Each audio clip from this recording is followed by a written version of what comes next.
काय खावे आता कोणीकडे जावे, काय खावे आता कोणीकडे जावे, गावात राहावे कोण्या बळे, गावात राहावे कोण्या बळे, गोपाला पाटील गावीची हे लोक, गोपाला पाटील गावीचे लोक, आता घाली भिक कोण मज, आता घाली भिक कोण मज, आता येणे चवी चांडिली म्हणते, आता येणे चवी चांडिली म्हणती, निवाडा करीती दिवाणात, निवाडा करीती दिवाणात, खरी लोकी याची सांगितली मात, खरी याची सांगितली मात, केला माझा घात दुर्बळाचा, केला माझा घात दुर्बळाचा, गोपाला पाटील गावीची हे लोक, गोपाला पाटील गावीचे लोक, आता घाली भिक कोण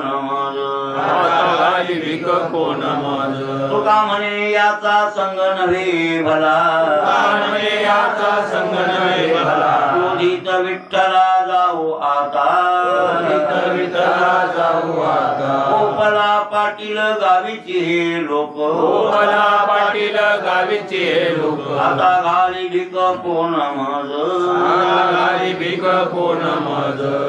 प्रस्तुत प्रातःभृंगी सेवेसाठी निवडलेला अभंग दररोजच्या पाठातील जगद्गुरु तुकोबारांच्या गाथ्यातील देवळीकरांच्या प्रतिप्रमाणे 316व्या क्रमांकाचा आपला अभंग आज सुरू झालेला आहे. 315 परिमाण 3 झाले काय अभंग? हो, महिना होऊन गेले नाही काय, महिना होऊन 2-3 दिवस झाले. झाले एक चौथा चालू झाला. हे अभंग सोपा आहे, सोपा म्हणजे सर्वांना करण्यासारखा आहे, पण पहिला अभंग फार कठीणच होतं, त्याचं चिंतन फार कठीण होतं आणि मग ते थोडंसं बोजड झालं 2-3 दिवस. बरं, नाही सांगावं तर ते नाही करणार ना, मग त्याच्यासाठी विश्लेषण करावं लागलं असा त्याचा अर्थ. तिथं ते विचारसागर होताच पूर्णपणे त्या अभंगामध्ये.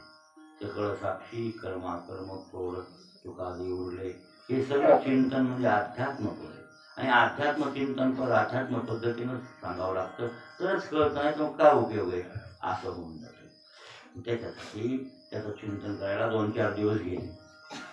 ते अवघड चिंतन तसं अभंग तर मला वाटतं 17 दिवस झाले, पण ते अवघड लागलं होतं. सकळ साक्षी पद एक आणि कर्म अकर्म जळाले प्रौढ उरले, हे थोडंसं अवघड विषय होते. आता हे अभंग जरा कथानक आहे. काय खावे आता कोणीकडे झाले, गावात राहावे कोण्या बळे. महाराजांना असं एक वार झालं. साधक अवस्थेची गोष्ट आहे. तुकोबाराय ज्यावेळेस ते परमार्थाला लागले त्यावेळेस हे अभंग उच्चारला आणि हे देहूगावातच घडलेलं आहे. ही कथाही देहूगावातलीच आहे आणि अभंगही देहूगावातच तयार झालेला आहे. आता त्याचा अर्थ तुकोबाराय अवतीर्ण झाले देहूला. त्यांच्या आईचं नाव कणकाई. काय नाव? आणि वडिलाचं नाव बोर्डोबा. बोर्डोबा कणकाई या पोटी भगवान विष्णू परमात्मास नामदेव रूपानं अवतरले. ते नामदेवच तुकाराम महाराजांना अवतरले. म्हणून तर नामदेवे केले स्वप्नामध्ये जागे, सवी पांडुरंगी गेले. सांगितले काम करावे कवित्व वावगे निमित्त बोलणे. म्हणजे नामदेवरायाचा पुनरावतार, पूर्व नाही, पुनरावतार म्हणजे जगद्गुरु तुकोबाराय. जगद्गुरु तुका अवतार नाम याचा संप्रदाय सकळाचा इथून याला म्हणे माझा उपदेश केला आणि संप्रदाय दिला सकळ जना, असे जगद्गुरु तुकोबाराय. मग तुकोबाराय अवतीर्ण झाल्याच्या नंतर तुकाराम महाराजांनी 12व्या वर्षी कारभार हातात घेतला. कितव्या वर्षी? 12व्या. बघा आता केवढं लेखोर होती ते बघा. 12 वर्षाच्या लेकराला आपल्याला अनेक संडास लावायचो, ते व्यवहार शून्य होते त्या काळात. कारण काय, बोलोबाला 3 पोर. थोरला सावजी, मधले तुकाराम महाराज धाकटा कानोबा हे 3 पोरं. आणि कानोबाचं नाव आज्याचंच आहे. कानोबाचं नाव आज्याच आहे. बरं आजा लागला असं लहानपणी पहिले माणसं नाव ठेवीत होते मागच्या लोकांची पुढं. मागच्या आज्याचे नाव पुढं ठेवीत होते. आता ठेवतो. हा आता का बोलला ना ठेवते पण दुसरं बाबा म्हणायचे त्याला नाव करी बोलीच नसतं नावानं बाबा. ते बाबा म्हणलं का तेच समजायचं. जिथं जिथं बाबा आहे का पोरग ते कोण आहे बाबा? हा नाव करी आहे. मग त्याला आता हे ठीक आहे वा सुननं कसं सासऱ्याला नावानं बोलवा, बायकोने कसं नवऱ्याला नावानं बोलवा. बायको म्हणजे कळलं का पोराची आजी. पोराची आजी कोण झाली? त्या बाबाची बायको झाली ना पहिली. बरोबर की नाही? आणि पोराची माई सून बाई. मग सुननं सासऱ्याला कसं नावानं हाक मारा. बाकी त्याने काय रोग आलाय का न उच्चार म्हणजे बाबाच होऊन जाते सगळं चुकीची आहे. ते नाव ठेवलं तर नावानं उच्चारलं पाहिजे. आणि नाव कशासाठी ठेवायचं मग की पहिल्या माणसाच्या नावाचा उच्चार व्हावा, त्याची आठवण व्हावी त्याच्यासाठी. मग लागलं तुम्ही म्हणता मग ते मान्य टक राहिली तुम्ही लागलेला बुवा पहिला. मग लागला तर नावानं त्याच्या वागवा ना तुम्ही. पण ते वागवीत नाहीत ना. मग कान्होबाराय तसे कान्होबारायांच्या आजोबाचं नाव होतं कान्होबा. म्हणजे बरं काय बोलोबाच्या बापाचं नाव नाही का? कान्होबाचा बोलोबा आहे ना. नाही नाही अरे कसं आहे हे सांगते विष्णू विश्वंभर आव बरं हरी पदाजी विठोबा शंकर कान्होबा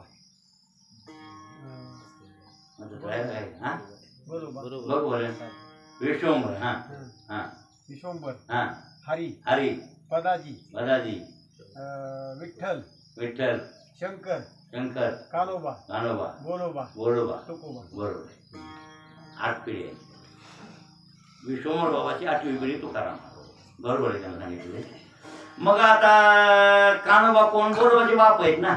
म्हणून पोराचंच नाव पुन्हा परत कान्होबा ठेवायला धाकट्याचं ते लागले असतील असं गृहीत तर ते 3 मुलं. आणि बोलोबा जहागीरदार होते. जहागीरदार म्हणजे आजचं वजन काटे सांभाळण्याचं माप. ते वजन काटे कोणाचे बरोबर आहेत का नाही येते. आता ते पद आहेत मला कर साहेब कोणते तरी पद कर अधिकारी काय हा ते एसटी आहे का? हा मग ते पद त्यांच्याकडे होत्या काळात.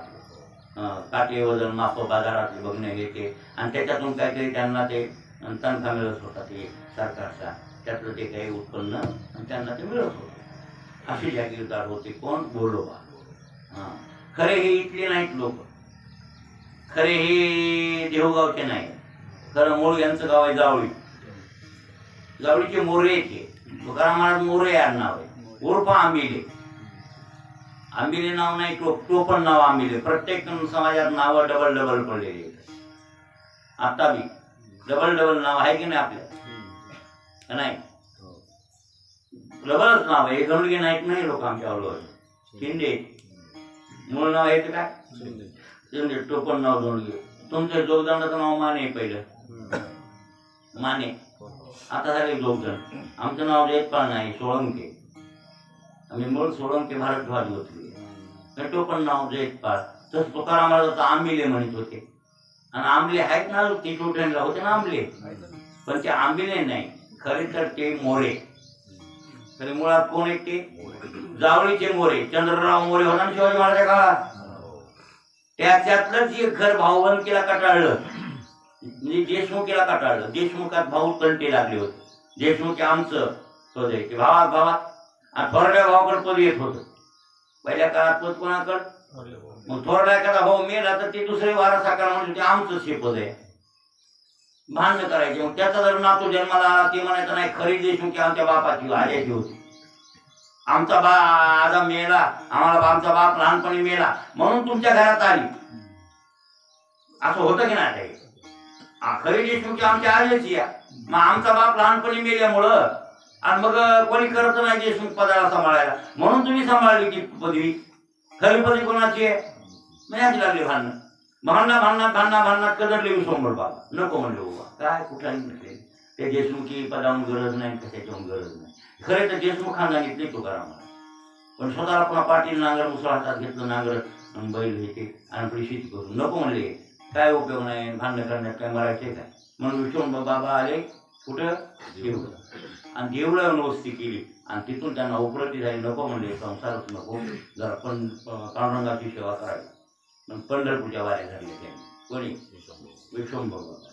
विश्वंभर बाबांनी बिनचूक वाऱ्या महाराज 16 वाऱ्या केल्या त्यानं, 12 नाही 16. कार्तिकीला जे वाऱ्याला सुरुवात केली, लक्षात आलं की नाही? नाही गेला आषाढीला, तर आषाढी की झाल्या 12, आणि आषाढीपासून पुन्हा कार्तिकी 16 वारी. महिन्याला वारी नाही 15 दिवसाला वारी. महिन्याला नाही वारी केली, 15 दिवसाला वारी. 8 दिवस जाण्यात आणि 8 दिवस परत येणे, अजून निघाला. कोण? असं वर्णन नाही भक्ती आपल्या तुमच्या महिपती बाबांच्या चरित्रामध्ये, तुकाराम चरित्रामध्ये, भक्ती विजयामध्ये, अनेक चरित्रामध्ये असं वर्णन. विष्णुबाबाची ख्याती मोठी होती. उपरती झाली, विरक्ती झाली, प्रपंचाला कंटाळले, देऊला आले, हे खरंय, शेती करून रावडाले, हे खरंय, तरी पण ते पंढरीच्या पांडुरंगाचे उपासक बनले.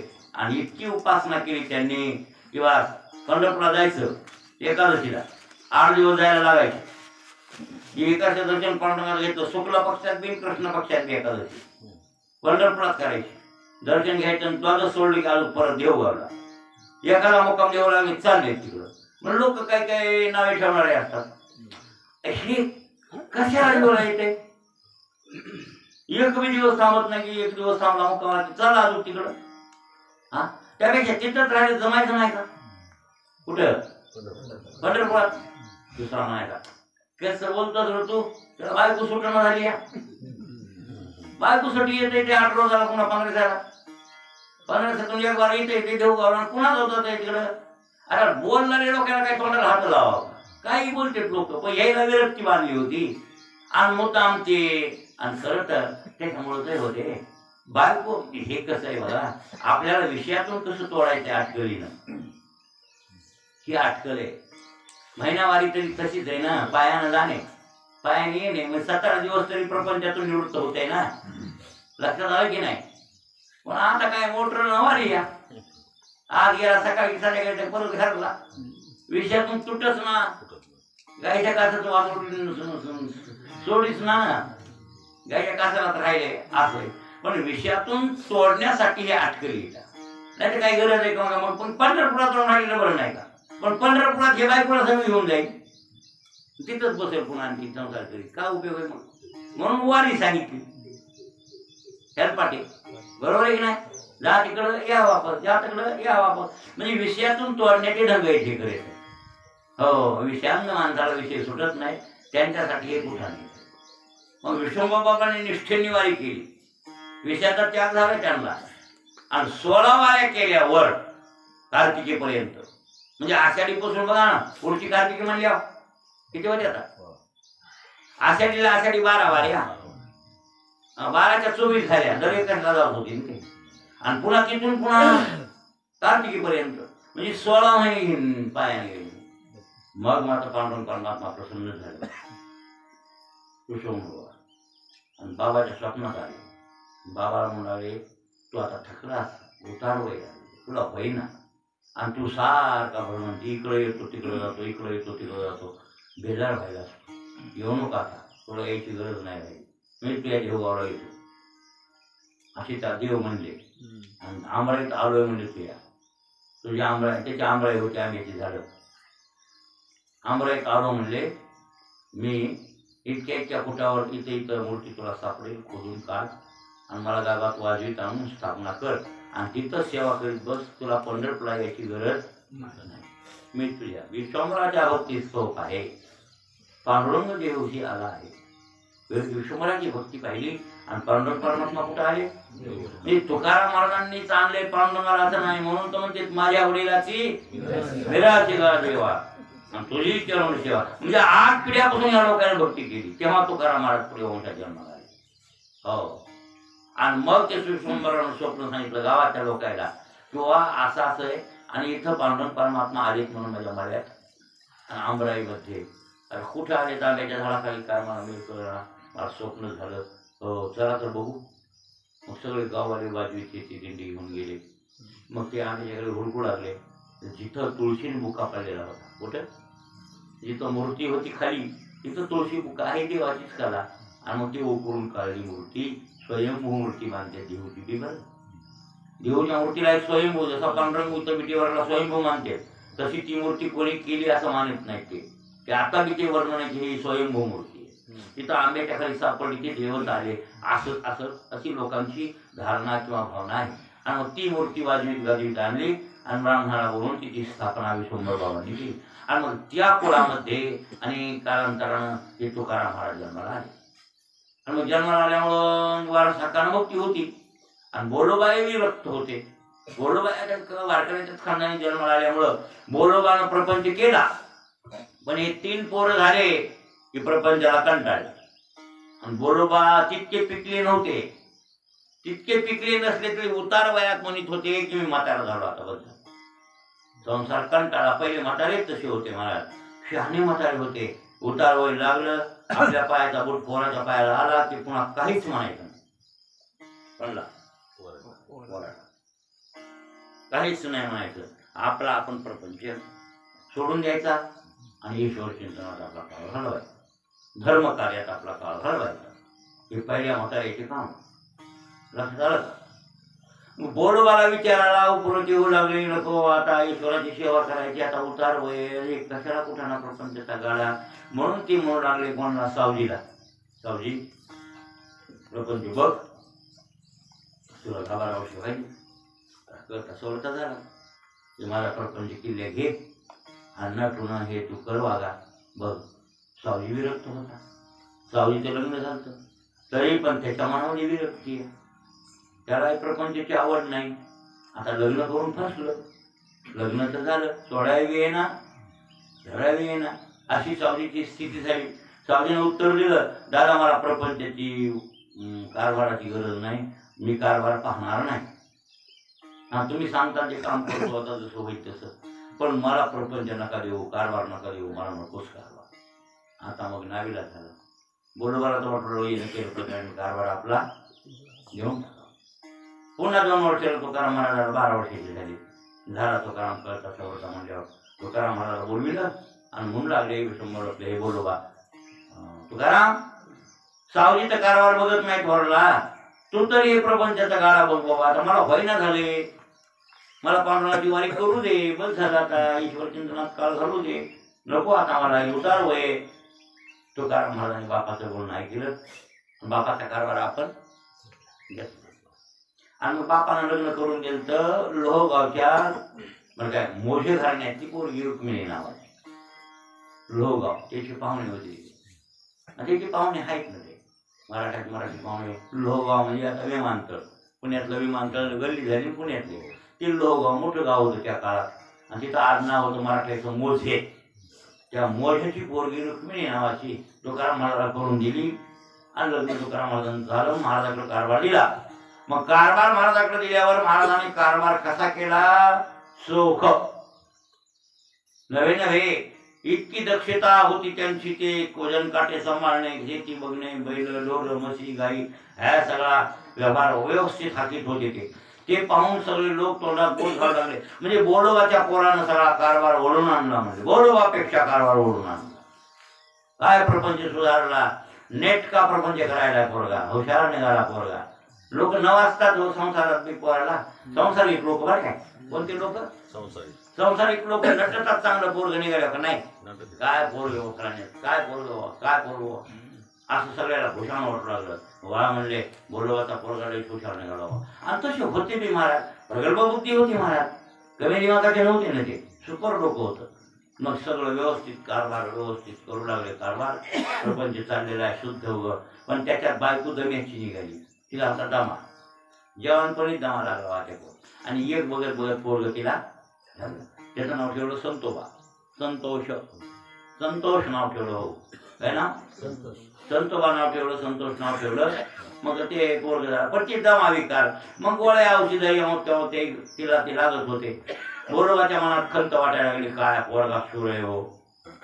पण पोरगी तशी नाही. मग दोन्ही चाक बरोबर असले गाडीचे ती गाडी चांगली चालते, दोन्ही बरोबर नसले ती गाडी कमी जास्त होते. मग गाडीचे चाक दोन्ही बरोबर राहावे नाही भाऊ, कसे राहावे? तुमचे बरे आहेत काय? हे कच आहे, हे कच आहे चाक, ते करळ आहे का? कोणाकोणाचे काय एक चाक करळ एक त्याचा शेवा असते.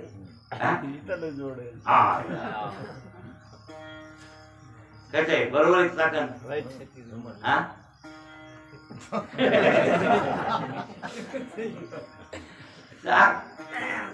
चाक बरोबर. मग तुकाराम महाराजांचं चाक एक जरा वाकडं होतं, बरोबर नव्हतं. मग मला वाटायचं काय करावं या लग्न तुझून. पहिल्या काळात लग्न करणं दोन दोन लग्न तीन लग्न करीत होते, काय वाटत नव्हतं, त्याला हाऊस वाटत होते.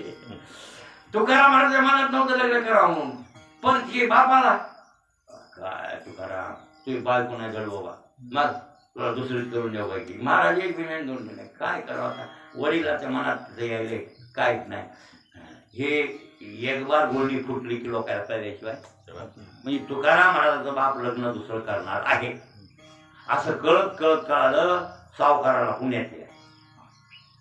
आप्पाराव सावकार होते, आप्पाजी गुळवे, आडनाव गुळवे. त्याला कळालं की जागीरदार बोलोबा देवकर त्यांचा पोरगा निघाला शोर हुशार, त्याची बायको त्या लोहगावची, ती काय बरोबर नाही. आणि आपली लहानगी पोरगी, लहानगी म्हणजे सगळ्यात लहानगी होती ती, तिचं नाव जिजाबाई.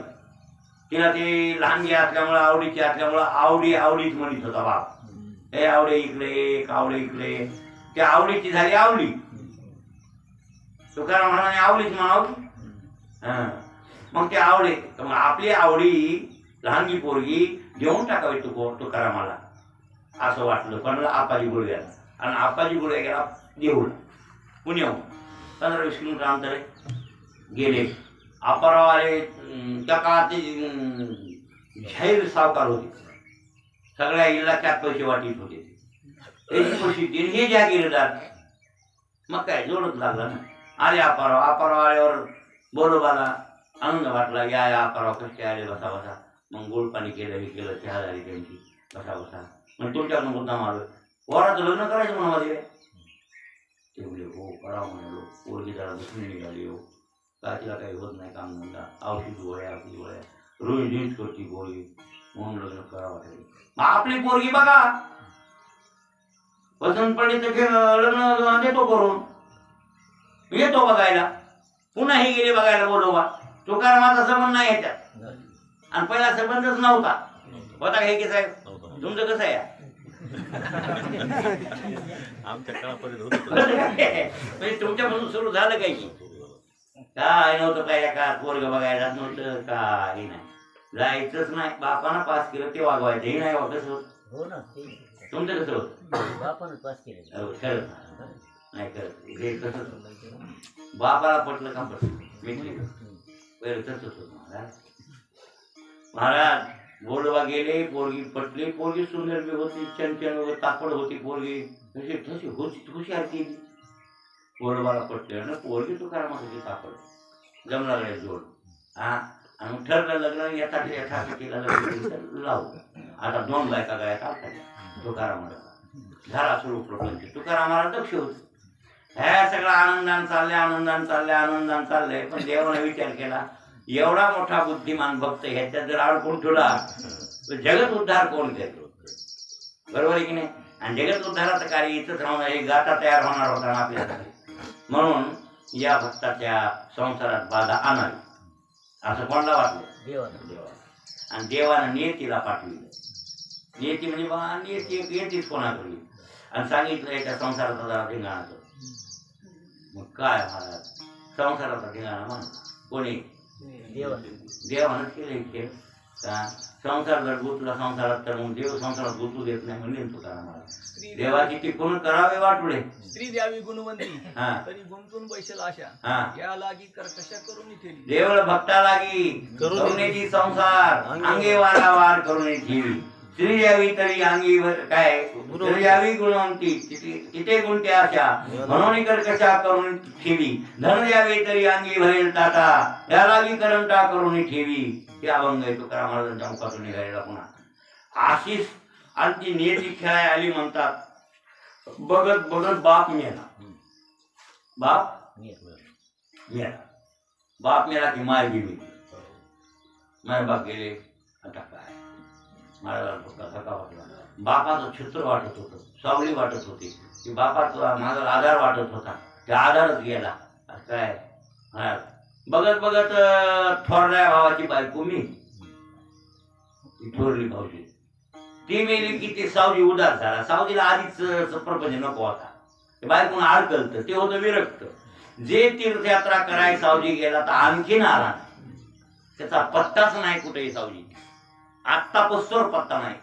कोण्या ग्रंथकाराला चरित्रकाराला सापडला नाही सावजी पुन्हा सावजी जे गेला घराबाहेर तीर्थयात्रा करतो म्हणून काशीला गेला म्हणजे कोणी संन्यास घेतला तिकडं काय झालं कुठंच बसला म्हणा तपी होता तुकाराम महाराजा भाऊ इथे तसा स्वतः महाराज जाऊन त्याला ते गेला मुकडे पत्ताच नाही त्या सावजी त्याला बरं आता धक्का बसला भाऊ बी गेला भाऊजाई मेली बाप गेला माय गेली काय असं संकट आले बाबा बेकार झालं बघत बघत दुष्काळ पडला काय पडला दुष्काळ पडला दुष्काळ पुढे द्रव्य नेला मान स्त्री एक अन्नान्न म्हणतात इतका दुष्काळ भयंकर पडला की एक शेराची धारण झाली त्या काळात रुपयाला शेर त्या काळात रुपया नाही भाऊ रुपयाला क्विंटल ज्वारी मिळत होती एक शेर मिळू लागली 1 रुपयाला 1 शेर म्हणजे आता सांगा आता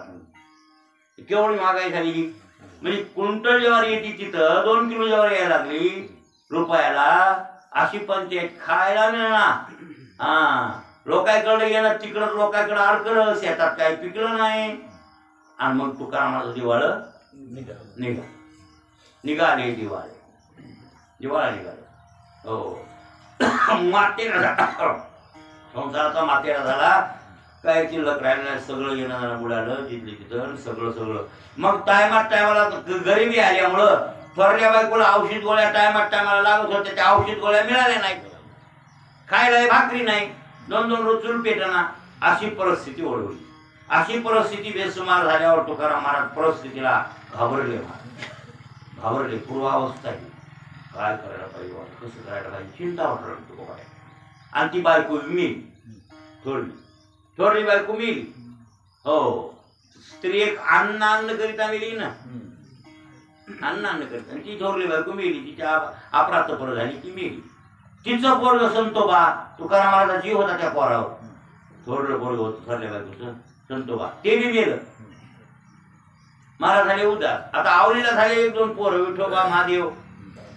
तिला झाले पोरच पण हे थोरलीचं पोरग मेलं आणि मग घरी काही असं बरोबर व्हायला गेल्यावर मग ती परिस्थिती नाजूक झाल्यावर मग आवळी जरा वास काढू लागली ते कसं असतंय घरी बराबर असलं अन्न ठुणं डाळ दाणा याव त्याव साखरपती मग बायकाला भनभन करीत नाहीत तेवढं आणि घरचं काही जरा बेसुमार झाला का मग ते पडल्याशिवाय राहत नाहीत नवऱ्यावर तुम्हाला कळत ना मग चिंता आता काहीतरी भनभन म्हणजे आवली जरा कामदार होती ती श्रीमंताच्या कुळातली त्याला काय म्हणा सावकाराची लेख आणि इथं झाली अपराध पण आवली तुकाराम महाराजा वास काढू लागली तुकाराम महाराज बाईक विकर कशा मिळाली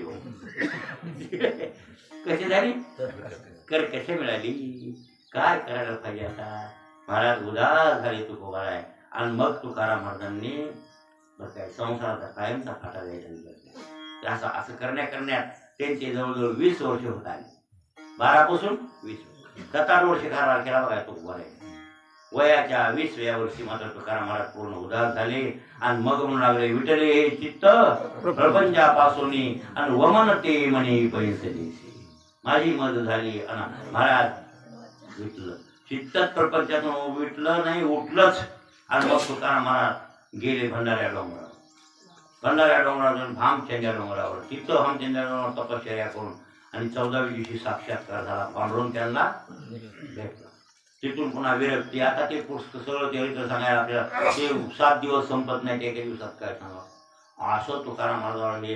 आणि मग तुकाराम महाराजांना पूर्णपणे भगवान परमात्म्याचा साक्षात्कार झाल्यावर मग त्यांना खेद भेद संसार समावला, दुःख दरिद्र निघून गेलं, चित्त समाधान झालं. देवाची ती खून करावे वाटोळे. हा, देवाची तो खून आला ज्याच्या घरा त्याच्या पुढे तिरा संसार. बरं काय, देवाची ती खून करावे वाटोळे. हा, असं करून ठेवलं. तुकाराम महाराजांना देव अंतःकरणात आला. आता काही तुकाराम महाराजांना देव राहिलं नाही. मग काय नाही, बायको म्हणून करू द्या, काय नाही, दुष्काळ पडू द्या. तुकाराम महाराज देवाला विचारलं कसं काय चालू देवा? काय नाही म्हणले, बरे झाले देवा निघाले दिवाळे, बरे आ दुष्काळी पिढागी, अनुतापे तुझे राहिले चिंतन, आणि झाला हा अवमान संसार. असा मानणारा भक्त असतो. आपण तर 100 शेर देतो देवाला, आहे नाही? इतक्या वाऱ्या केल्या काय नाही झालं, काय केलं बघायचंच नाही त्याच्याकडे पुन्हा. बरेच लोक तो एक भजन्या का येत नाही मी विचारलं तर ते म्हणले पोरीच कशा व्हायला आता मी घेतला काय गेला नाहीच घेतला बाबा टाळा तर काय घेतला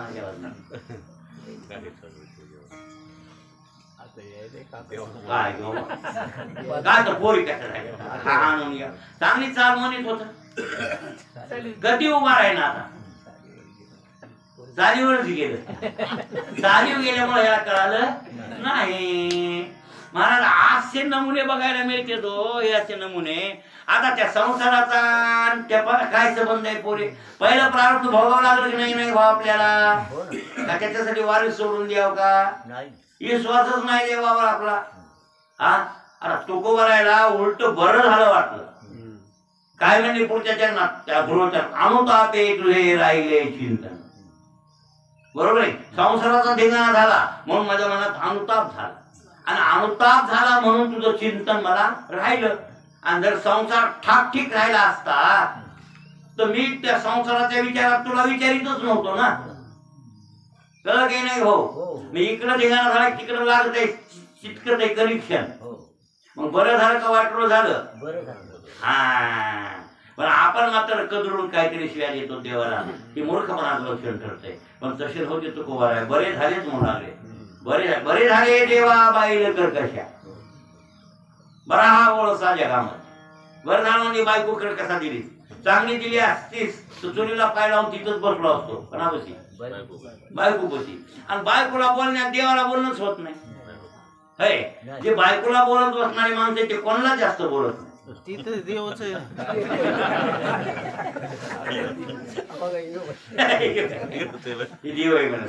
पार्वती म्हणल्यावर देव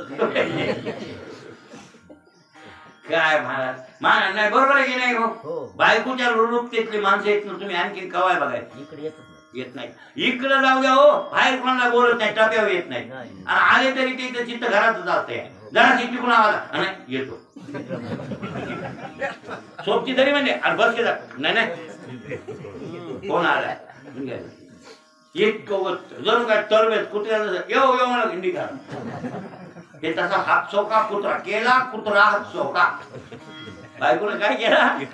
केला कुत्रा हात चौका कुत्रा केला. कोणी? घडोनेरी तीर्थयात्रा. आणि केला कुत्रा हात चौका कुत्रा. तुकाराम महाराज म्हणले ना, हात चौका म्हणजे कळलं का? येऊ येऊ येऊ तसं काम आहे बघा आपलं. कुठं बसू द्या आपण, बायकोचा मोबाईल नाही का नावावर घेऊ नका. थांबतच नाहीत महाराज पैसे असू द्या. हाच चौका कुत्रा येणार नाही. मग असं मग तिच्यात गुंतल्यावर देवाचं चिंतन काय? तर माणसाला बोलणं होत नाही तर देवाकडे कवा भक्ती करणं होईल, कवा पूजा करणं होईल महाराज. त्याच्या नादानं बालूला कळायला काय किंवा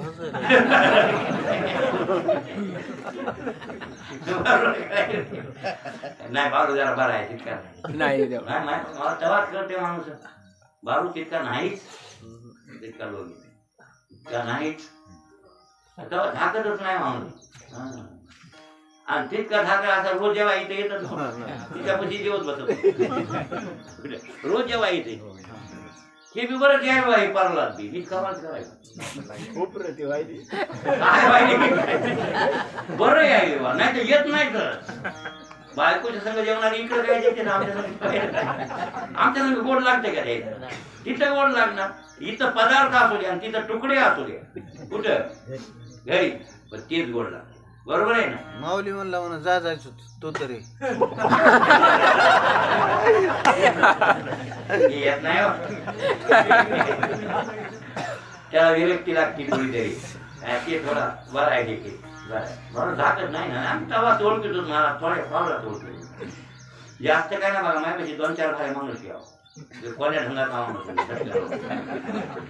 मग त्याच्या माणसाला भास्कर पंढोळ्या कधीच नाही थांबून त्याचा जीव नातीत निघत नाही. त्याला ना झोपाय जवळ नसली का त्याला झोपच लागत नाही. काय म्हणणे कशात अडकलं ते?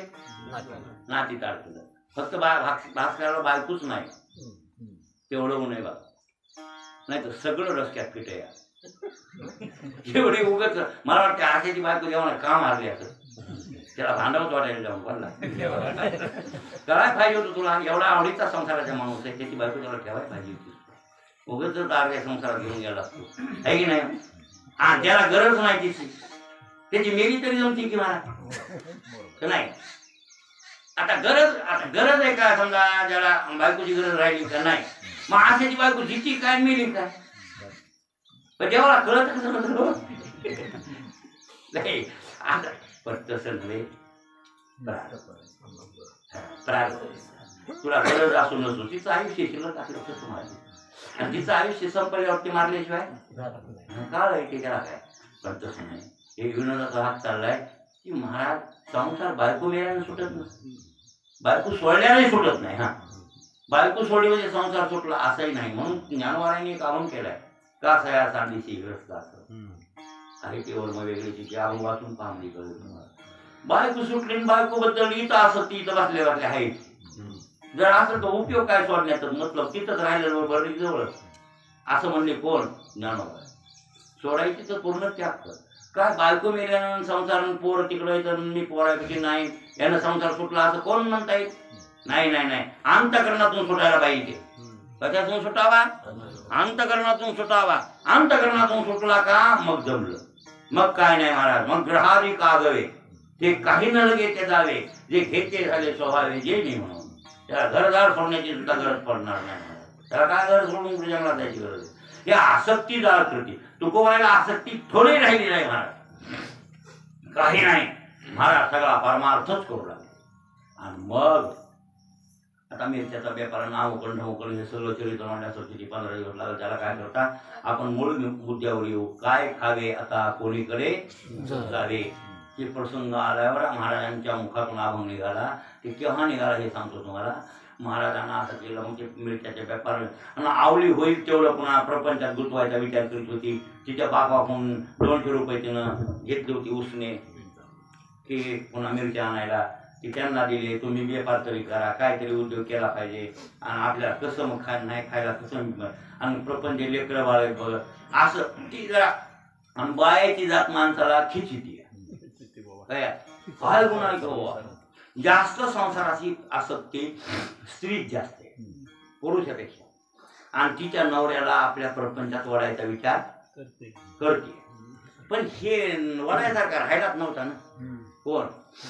तुकाराम महाराज नवरा वडायसारखा राहिला नव्हता. ते वडल्या पलीकडे गेला होता. ती मोपर पण ते मिरच्यात बी देवाला काय बी देवाला कशाला कुठं ना हेच डोसकच नाही त्याच्या तुकाराम प्रपंचात डोसकच राहिले नाही. आणि मग त्यांना गुरुपदेश झाला कालांतरानं. बरं कालांतरानं गुरुपदेश झाला. आणि मग ते की मग त्याच्यात वंशत्य गुरुला एक परिणाही घडली सेवा काय सापडविले वाटे जाता गंगा स्नान मस्तकी तो दाना ठेवला कर भोजना मागती तुप्प पावते पडेला विसर स्वप्ना माझे काय काळे उपदळा अंतर आहे म्हणून या काय तोरा झाली. राघव चैतन्य केशव चैतन्य सांगितली पुन्हा मालिकेची बाबाजी आपले सांगितले नाम मंत्र दिला रामकृष्ण हरी माग शुद्ध तस्मी पाहुणे गुरुवार केला अंगीकार. बरं आता त्यांनी मालिकेचे ते सांग केशव काय कोणते राघव चैतन्य केशव चैतन्य बाबाजी आपले सांगितले नाम आणि सापडविले वाटे जाता गंगा स्नाना. कोणी म्हणतात इंद्रायणला जेहूच्या इंद्रायणला जात आणि सापडविलं आणि कोणी म्हणतात ओतूरला आणि बऱ्याच लोकांची भावना तिथे आहे की ओतूरला बाबा चैतन्याची समाधी म्हणून. तुकाराम महाराजांची गुरुची समाधी ओतूरला आहे आणि आहे बी ओतूरला. तिथं बी इंद्रायणी गेलेली आहे आणि तिथं इंद्रायणी आंघोळीला जाता जाता स्वप्नात की सापडविलं आणि गुरुपदेश झाला. भोजनात तूप पावसेल मागं की आता याचा विचार करून नको अभंग. आता आपण अभंग कीर्तन करायला नाही. आणि असा गुरु उपदेश स्वप्नात झाल्यावर आणि मग वाटलं काय आपण कवित्व करावं. काय करावं? कवित्वाची स्फूर्ती झाली. तुम्ही म्हणता कवित्वाची स्फूर्ती झाली हे खरंय, पण अगोदर काही ग्रंथाचं अवलोकन केलं का? केलं ना महाराज. उपरती झाल्यावर दुसरं कामच नाही ना. भंडाऱ्या डोंगरावर जायचं, भामचेंद्यावर जायचं, भागवत घ्यायचं आणि भागवतात मग्न व्हायचं. भागवत आणि तुकाराम महाराज विक्षेप थोडाही नव्हता महाराज, थोडाही नाही. भागवतात काय सांगितलं? कृष्ण परमात्म्यानं बनला उद्धवाला आणि ते वर्णन केले एकनाथ महाराजांनी. ते एकनाथ महाराज भागवत आतापासून इथपर्यंत पूर्णपणे आणि असं लक्ष देऊन वाचलं की ग्रंथन आपलं मन एक केलं. त्यावेळेला ते भागवत चित्तात जशाच तसं. ज्ञानेश्वरी पूर्णपणे वाचली, अमृत अनुभव वाचला, वाचून काढले ग्रंथ. चांगली 65 वाचली. ज्ञानेश्वर महाराजांचा बरं काय हरिपाठाधिक सगळे ग्रंथ सगळ्याचं चिंतन तुकाराम महाराजांनी एकांतात केलं. असं एकांतात चिंतन केल्यावर आणि हृदयामध्ये ते ग्रंथ बसले जशाच तसे बसले. आणि मग आपण बी कवित्व करावं आणि ज्ञानेश्वरीचा आणि भागवताचा अर्थ आपल्या अवाङ्मयात आपण लोकांना पटवून सांगावं असं महाराजांना वाटलं. आणि मग महाराजांच्या मुखातून ही अभंगवाणी पसरवली. गाथा तयार झाला, मोहू लागला. गाथाच्या म्हणजे अभंग तयार होऊ लागले. तुकाराम महाराज सहज बोले, तुका सहज बोले वाणी, तर त्या घरी वेदांत व्हायला सहज बोलू लागले. जयाचे विसाट शब्द सुखे म्हणून येते वेद, तर काय आणि स्वदेह सच्चिदानंद काना व्हावे. हा असे होते तुकाराम महाराज प्रगल्भ बुद्धीचे. का दुसरा विषयच नाही महाराज, विषय तो त्यांचा झाला नारायण.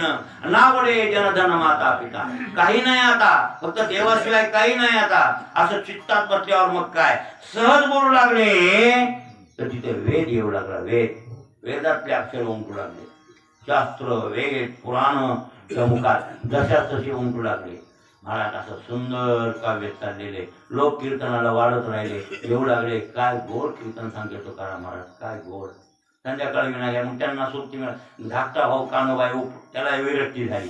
आधी थोडं संसारात होतं ते, पण महाराजाची स्थिती पाहिली, हे प्रभाव पडला आणि कानोबा नाही संसारात लक्ष नाही दिलं. मग टाळ घ्यायचा आणि भावासंग वजन भावानं. गुरु तुकाराम महाराजांना शिष्य कानोबा. आता हे घरतात मिळाला. दुसरा एक आला बामन कडुसचा, त्याचं नाव गंगाराम पंत मवाळ. त्याला म्हैस हुडकायला. ते काय महाराजाकडे मुद्दाम नव्हतं आलं शिष्य व्हायला. भरणाऱ्या डोंगरावर बसले होते. ह्या भजन करून विना घेऊन आपलं भगवंताचं चिंतन गुणगान करू लागले. आणि त्याचे डोबळ हुडकलती. आजच्या काळात ₹1,00,000 डोबळ. आणि आता येलेली 2 महिन्याखाली 2 महिने झाले येलेली डोबळ भाऊ. आणि बोंबलत गेले. तिला काय ना करायला शिरलं. वासरू घरी ताण गेली बोंबलत उदाळ्या हानीत. महाराज गंगारामानं विचार केला, मग सर कुठे गेला असं. बायका का बसू येतात, बसू देत नाही. जा माय बघा डोबळ कुठे गेली. आणि ते काय महाराज म्हशीच्या डोसक्यात वारं शिरलं. मान म्हणजे म्हैस बोंगाळती म्हैस. हे गायवरची बोंगाळी होती बरं. म्हैशीचं चरित्र नाथ गायवर आला.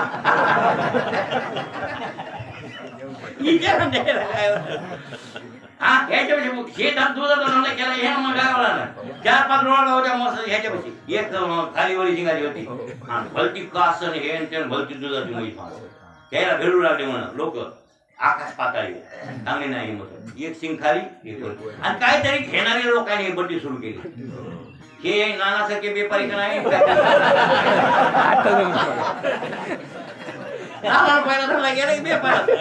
आता भेलं सोडून दिल्या त्याला तरी का आता हांगतेत की झोपून कानावर येते तुमचे काय भेटीवरची पान बघणे तुमच्या संग असते तर हे बघा आधारात येऊ लागले घेऊन द्यायला गेला आता सोडून द्यायला लोकांना सांगतो कुठं पण पहिला केलं नाही काय एक मंडळी मला सगळे माहिती आहे गळा काटू म्हशीच्या खोड्या सांगतो घोड्याच्या सांगतो बैलाला काय काय नाव ठेवते काय ते एका डोळ्याकडे चालणी चालणी कुठं असते मला माहिती आहे खांडपासुळे खान काय नाही पण ठीक आहे खानपासुळे असते ठीक आहे तिथे बटा आहे साताळा वाताळ ठीक आहे बटा आहे कुठं चालणीचा बटा कुठे एक मंडळीवर काहीतरी बट्टे म्हणून म्हणजे पैसे कमी काय तशी गायवाळा कशी एक लय म्हैस होती जोरात होत सगळ्या म्हशीची एक नंबरची एक शिंग खाली आणि ते काय मला सांगितलं म्हणजे लोक म्हणायची एक मला विकू नको म्हणलो बी राहू देऊ काय रोग येतो नाही आणि त्याच्यात त्या म्हशी होते तेव्हा 4-5 त्याच्यातली एक डोबर येल 2 महिन्यात बोंब काय 1.5 महिन्याला ती काय बिचारी करत असं गेली बोंब आणि ते मग आणि मग ह्यानं नवस केला स्वामीला स्वामीला मी मनातलं तेरे मन की बात मैंने स्वामीला म्हणले ते म्हैस घेऊ द्या बाबा मी इथं पंगत करतो आता लाख रुपयाचे डोबळे धापा घालायचे पंगत करा काय रोग आलाय काय वाटलं मला आणि ते मग कसं असो पण ते भगवत कृपेने डोबळ आलं नाही का गौसल्या आणि मसळ डोबळ गौसल्या मोया करणे आम्हाला त्याला वाटलं आता ते आपला मुसळ आले नेवत खेळावं आणि महाराजाचं कीर्तन ठेवावं मग नाही कळालं बाबा स्वामी पशी काय तुमची पंगत असते का मी बी उकरून काढतो त्या वाकडं बोट करून लोणी काढायचं होतं मला हो त्याला पंगत तुमची पशी काय पहिले काय काय म्हण गावा बोललेली मला माहिती आहे बोललेल्याच पंक्ती या काय निष्काम भक्तीच्या पंक्ती नाही का कशी काय महाराज म्हणले गेलेलं मसळ गेलं बोंब त्याने कथा मला सगळी सांगितली आणि ते मसळ येऊ त्याबद्दल मग मी वळ केलं हे मसळचा नवस केला आणि फेडायला आणि मला तिथं नवसाला न्यायला गेलं तर मग कीर्तन केलं काय सांगावं तशी गंगाराम पंथाची मसळ गेली याच्यासारखी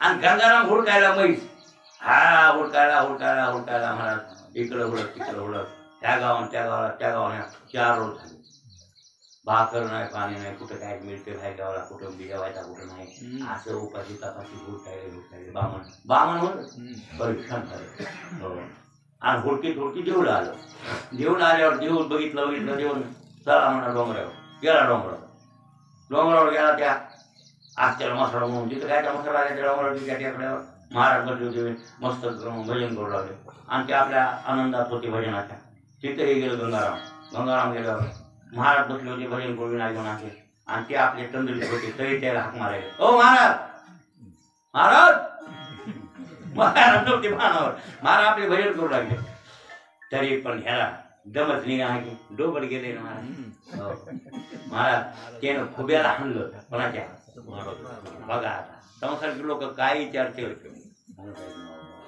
महाराज तुकाराम महाराज डोळे उघडले विना बंद केला विचारलं का बाबा मला भजनातून सांगितलं माझ्या आनंदातून माझी वृत्ती विठ्ठलाकडे गेली होती आणि त्या वृत्तीला इकडंच आणलं तीन निमित्त अहो म्हणला म्हैस विचारतोय तुम्हाला